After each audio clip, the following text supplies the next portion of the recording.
ಇವತ್ತು ರಾಜ್ಯಕ್ಕೆ ಬರ್ತಾ ಇದ್ದಾರೆ ನರೇಂದ್ರ ಮೋದಿ ಅವರು. ರಾಜ್ಯದ ಉಡುಪಿ ಜಿಲ್ಲೆಗೆ ಹೋಗ್ತಾ ಇರುವಂತದ್ದು. ಕೃಷ್ಣನೂರಿನಲ್ಲಿ ಇಂದು ಮೋದಿ ಮೇನಿಯಾ ಇದೆ. ಇನ್ನು ಉಡುಪಿಗೆ ಬರ್ತಾ ಇದ್ದಾರೆ ಪ್ರಧಾನಮಂತ್ರಿ. ಪ್ರಧಾನಿ ಸ್ವಾಗತಕ್ಕೆ ಉಡುಪಿ ಮಧುವಣಗಿತ್ತಿಯಂತೆ ಸಜ್ಜಾಗಿದೆ.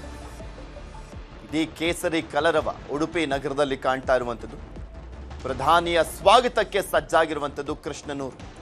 ಉಡುಪಿ ನಗರದಲ್ಲಿ ಹೆಜ್ಜೆ ಹೆಜ್ಜೆಗೂ ಕೂಡ ಖಾಕಿ ಭದ್ರತೆ ಇದೆ. ಪ್ರಧಾನಿ ಬರ್ತಾ ಇರುವಂತ ಹಿನ್ನೆಲೆಯಲ್ಲಿ ಕಳೆದ 3-4 ದಿನಗಳಿಂದಲೂ ಕೂಡ ಎಸ್ಪಿಜಿ ಸಾಕಷ್ಟು ಪರಿಶೀಲನೆಯನ್ನ ಕೂಡ ಮಾಡಿರುವಂತದ್ದು. ಅಲ್ಲಿ ಬೆಳಗ್ಗೆ 10:25ಕ್ಕೆ ಮಂಗಳೂರಿಗೆ ಬರ್ತಾರೆ ನರೇಂದ್ರ ಮೋದಿ ಅವರು. ಅದಾದ ನಂತರ 10:55ಕ್ಕೆ ಉಡುಪಿಯನ್ನ ತಲುಪಲಿದ್ದಾರೆ ನರೇಂದ್ರ ಮೋದಿ. ಹೆಲಿಪ್ಯಾಡ್ನಿಂದ ಮಠದವರೆಗೂ ಕೂಡ ರೋಡ್ ಶೋವನ್ನ ಮಾಡಲಾಗುತ್ತೆ.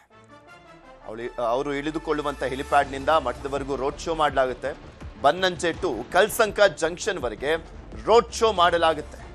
ಸುವರ್ಣ ತೀರ್ಥ ಮಂಟಪ ಲೋಕಾರ್ಪಣೆ ಮಾಡಲಿದ್ದಾರೆ ಪ್ರಧಾನಮಂತ್ರಿ ನರೇಂದ್ರ ಮೋದಿ ಅವರು. ಸ್ವರ್ಣ ಲೇಪಿತ ಕನಕನ ಕಿಂಡಿ ಉದ್ಘಾಟನೆಯನ್ನ ಮಾಡಲಿದ್ದಾರೆ. ಶ್ರೀಕೃಷ್ಣನ ದರ್ಶನವನ್ನ ಪಡೆಯಲಿದ್ದಾರೆ. ಗೀತಾ ಪಠಣದಲ್ಲಿ ಭಾಗವಹಿಸಲಿದ್ದಾರೆ ನರೇಂದ್ರ ಮೋದಿ. ಸುಮಾರು 1 ಲಕ್ಷ ಜನ ಪಾಲ್ಗೊಳ್ಳುವಂತ ಕಾರ್ಯಕ್ರಮ. 1 ಲಕ್ಷ ಜನರನ್ನ ಸೇರಿಸಲಾಗ್ತಾ ಇದೆ.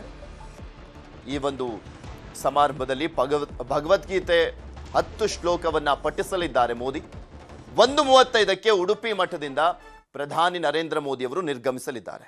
2:15ಕ್ಕೆ ಗೋವಾಗೆ ತೆರಳಲಿದ್ದಾರೆ ಪ್ರಧಾನಮಂತ್ರಿ ನರೇಂದ್ರ ಮೋದಿ ಅವರು. ಸುಮಾರು 1 ಲಕ್ಷ ಜನ ಪಾಲ್ಗೊಳ್ಳುವಂತ ಕಾರ್ಯಕ್ರಮ ಇದು.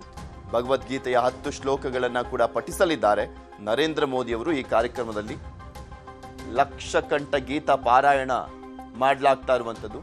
ಹೆಜ್ಜೆ ಹೆಜ್ಜೆಗೂ ಪೊಲೀಸರ ಭದ್ರತೆ ಇದೆ, ಎಸ್ಪಿಜಿಯ ಭದ್ರತೆ ಇದೆ.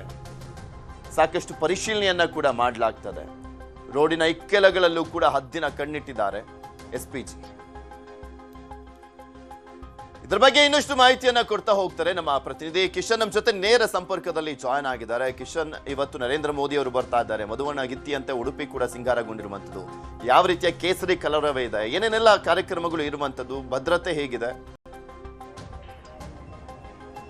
ಪೃಥ್ವಿ, ಕೃಷ್ಣನಗರಿ ಉಡುಪಿಯಲ್ಲಿ ಇವತ್ತು ಅಕ್ಷರಶಃ ಹಬ್ಬದ ಸಂಭ್ರಮ ಇದೆ, ಹಬ್ಬದ ವಾತಾವರಣ ಇದೆ. ಸುಮಾರು 11 ಗಂಟೆ ವೇಳೆಗೆ ಪ್ರಧಾನಮಂತ್ರಿ ನರೇಂದ್ರ ಮೋದಿ ಅವರು ಮಂಗಳೂರಿನ ಅಂತಾರಾಷ್ಟ್ರೀಯ ವಿಮಾನ ನಿಲ್ದಾಣದಿಂದ 3 ಸೇನಾ ಹೆಲಿಕಾಪ್ಟರ್ ಮೂಲಕವಾಗಿ ಉಡುಪಿಯ ಆದಿ ಉಡುಪಿ ಹೆಲಿಪ್ಯಾಡ್ಗೆ ಬರ್ತಾರೆ. ಅವರನ್ನ ಸ್ವಾಗತ ಮಾಡೋಕೆ ಈಗಾಗಲೇ ಎಲ್ಲ ರೀತಿಯ ಸಿದ್ಧತೆಗಳು ಕೂಡ ಆಗಿದೆ. ನಾವೀಗ ಬನ್ನಂಜೆ ಸಮೀಪದ ಇಲ್ಲಿ ಕಲಾವಿದರು ಸಿದ್ಧತೆಗಳನ್ನ ಮಾಡ್ತಾ ಇದ್ದಾರೆ.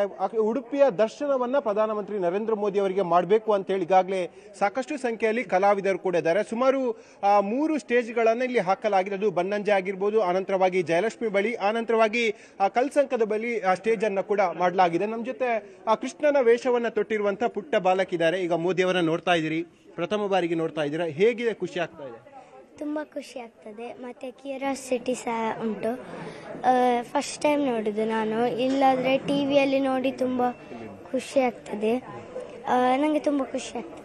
ಸಾಕಷ್ಟು ಕಲಾವಿದರು ಸಿದ್ಧತೆಗೊಳ್ತಾ ಇದ್ದಾರೆ. ಮತ್ತೊಬ್ರು ನಮ್ಮ ಜೊತೆ ಇದ್ದಾರೆ. ಮೇಡಮ್, ಇವಾಗ ಮೋದಿ ಅವರು ಬರ್ತಾ ಇದ್ದಾರೆ, ಕೆಲವೇ ಕ್ಷಣದಲ್ಲಿ ಉಡುಪಿಗೆ ಕಾಲಿಡ್ತಾರೆ. ಎಷ್ಟು ಖುಷಿ ಆಗ್ತಾ ಇದೆ? ಏನು ಕಾರ್ಯಕ್ರಮ ಕೊಡ್ತಾ ಇದ್ದೀರಿ ಇವತ್ತು? ಆ್ಯಕ್ಚುಲಿ ಖುಷಿ ಅಂತ ಹೇಳಲಿಕ್ಕೆ ಎಕ್ಸ್ಪ್ರೆಸ್ ಮಾಡ್ಲಿಕ್ಕೆ ಆಗ್ತಾ ಇಲ್ಲ. ಮೋರ್ ಓವರ್ ಇಟ್ಸ್ ಲೈಕ್ ಪ್ರಥಮ ಬಾರಿಗೆ ನಾವು ಪ್ರಧಾನಿ ಅವರ ಎದುರಿಗೆ ನೃತ್ಯವನ್ನು ಮಾಡ್ತಾ ಇದ್ದೇವೆ. ನಮ್ಮ ಒಂದು ದರ್ಪಣ ನೃತ್ಯ ಸಂಸ್ಥೆಯವರಿಗೆ ಈ ಒಂದು ಅವಕಾಶ ಸಿಕ್ಕಿದ್ದಕ್ಕೆ we are very much excited. ಆಮೇಲೆ ಸಿದ್ಧತೆ ಹೇಳಬೇಕು ಅಂತ ಹೇಳಿದರೆ, ನಮ್ಮ ಈ ಒಂದು ಸ್ಟೇಜಲ್ಲಿ ನಾವು 24 ಜನ ರಾಧಾಕೃಷ್ಣ ಕಾನ್ಸೆಪ್ಟಲ್ಲಿ ಒಂದು ನೃತ್ಯವನ್ನು ಪ್ರಸ್ತುತಪಡಿಸ್ತಾ ಇದ್ದೇವೆ. ಸೊ ನಮ್ಮ entire team is very happy and excited because ಉಡುಪಿಯಲ್ಲಿ ಇದ್ದು ಇಷ್ಟು ಸಮಯ ಪರ್ಫಾರ್ಮೆನ್ಸ್ ಮಾಡಿ ಇದೊಂದು ಅವಕಾಶ ಸಿಕ್ಕಿದೆ. I think it's a memorable one. ಅದಕ್ಕಿಂತ ಜಾಸ್ತಿ it's a historic moment. So we all are very excited. ಸಾಕಷ್ಟು ಕಲಾವಿದರು ಈಗಾಗಲೇ ವೇದಿಕೆಗಳಲ್ಲಿ ಸಿದ್ಧಗೊಳ್ತಾ ಇದ್ದಾರೆ. ಅದು ಕರಾವಳಿಯ ಪ್ರಮುಖ ಹುಲಿವೇಷದ ಕುಣಿತ ಆಗಿರ್ಬೋದು, ಇಲ್ಲಿನ ಸಾಂಸ್ಕೃತಿಕನ್ನ ಮತ್ತು ಇಲ್ಲಿನ ಶ್ರೀಮಂತ ಸಂಸ್ಕೃತಿಯನ್ನ ನರೇಂದ್ರ ಮೋದಿ ಅವರಿಗೆ ಪರಿಚಯಿಸುವ ನಿಟ್ಟಿನಲ್ಲಿ ದೊಡ್ಡ ಮಟ್ಟಿನ ಕಲಾವಿದರ ತಂಡ ಇಲ್ಲಿ ಸಿದ್ಧತೆಗಳನ್ನು ಮಾಡ್ತಾ ಇದೆ. ನೇರವಾಗಿ ನಿಮಗೆ ರೋಡ್ ಶೋ ನಡೆಯುವಂತಹ ಸ್ಥಳವನ್ನ ತೋರಿಸ್ತಾ ಇದ್ದೀನಿ ಪೃಥ್ವಿ.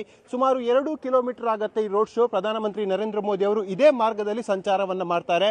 ಈ ನಿಟ್ಟಿನಲ್ಲಿ ದೊಡ್ಡ ಮಟ್ಟಿನಲ್ಲಿ ಇಲ್ಲಿ ಭದ್ರತೆಗಳನ್ನು ಕೂಡ ಮಾಡಲಾಗಿದೆ. ರಸ್ತೆಯ ಇಕ್ಕೆಲಗಳಲ್ಲಿ ಬ್ಯಾರಿಕೇಡ್ಗಳನ್ನು ಕೂಡ ಅಳವಡಿಕೆ ಮಾಡಲಾಗಿದೆ. ಉಡುಪಿಯ ರಾಜಮಾರ್ಗ ಸಂಪೂರ್ಣವಾಗಿ ಕೇಸರಿ ಅಲಂಕೃತವಾಗಿದೆ.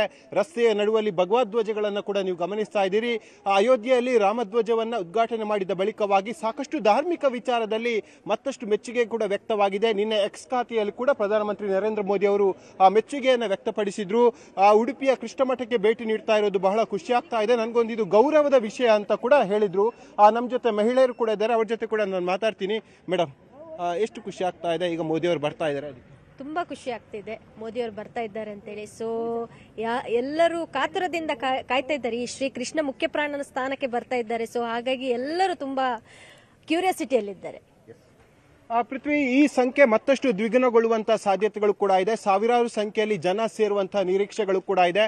ಉಡುಪಿಯ ಕೃಷ್ಣ ಮಠದ ಪಾರ್ಕಿಂಗ್ ಏರಿಯಾದಲ್ಲಿ ದೊಡ್ಡ ಮಟ್ಟಿನ ಸಭೆ ಕೂಡ ಆಗುತ್ತೆ. ಅದರಲ್ಲಿ 1,00,000ಕ್ಕೂ ಹೆಚ್ಚು ಜನ ಸೇರುವಂತ ನಿರೀಕ್ಷೆಗಳು ಕೂಡ ಇದೆ. ಈಗಾಗಲೇ ಜನ ಆ ಸುತ್ತಮುತ್ತಲಿನ ಊರುಗಳಿಂದ ಉಡುಪಿಯ ಈ ರಾಜಮಾರ್ಗದ ಕೇಂದ್ರಕ್ಕೆ ಬರ್ತಾ ಇದ್ದಾರೆ. ಹಾಗಾಗಿ 11 ಗಂಟೆ ವೇಳೆಗೆ ನರೇಂದ್ರ ಮೋದಿ ಅವರು ಆದಿ ಉಡುಪಿ ಹೆಲಿಪ್ಯಾಡ್ಗೆ ಬರ್ತಾರೆ. ಸುಮಾರು 11:15 ಅಂದ್ರೆ 12:15 1 ಗಂಟೆ ತನಕ ಉಡುಪಿಯ ಕಾರ್ಯಕ್ರಮದಲ್ಲಿ ಭಾಗವಹಿಸ್ತಾರೆ. ಆನಂತರವಾಗಿ ನೇರವಾಗಿ ಗೋವಾಕ್ಕೆ, ಮಂಗಳೂರು ಅಂತಾರಾಷ್ಟ್ರೀಯ ವಿಮಾನ ನಿಲ್ದಾಣಕ್ಕೆ ಹೋಗಿ ಅಲ್ಲಿಂದ ಮತ್ತೆ ಗೋವಾಕ್ಕೆ ಹೋಗಿ ಅಲ್ಲಿ ಪರ್ತಗಾಳಿ ಮಠದ ಕಾರ್ಯಕ್ರಮದಲ್ಲಿ ಮೋದಿ ಅವರು ಭಾಗವಹಿಸ್ತಾರೆ. ಸಾಕಷ್ಟು ಜನ ಕುತೂಹಲದ ಕಣ್ಣಿನಿಂದ ನರೇಂದ್ರ ಮೋದಿ ಅವರನ್ನ ನೋಡಬೇಕಂತ ಹೇಳಿ ಸುತ್ತಮುತ್ತಲಿನ ಹಳ್ಳಿಯ ಜನ, ಬೇರೆ ಭಾಗದ ಜನರು ಕೂಡ ಉಡುಪಿ ಹತ್ತ ಬರ್ತಾ ಇರುವಂತದ್ದು. ಪೃಥ್ವಿರಾಜ್.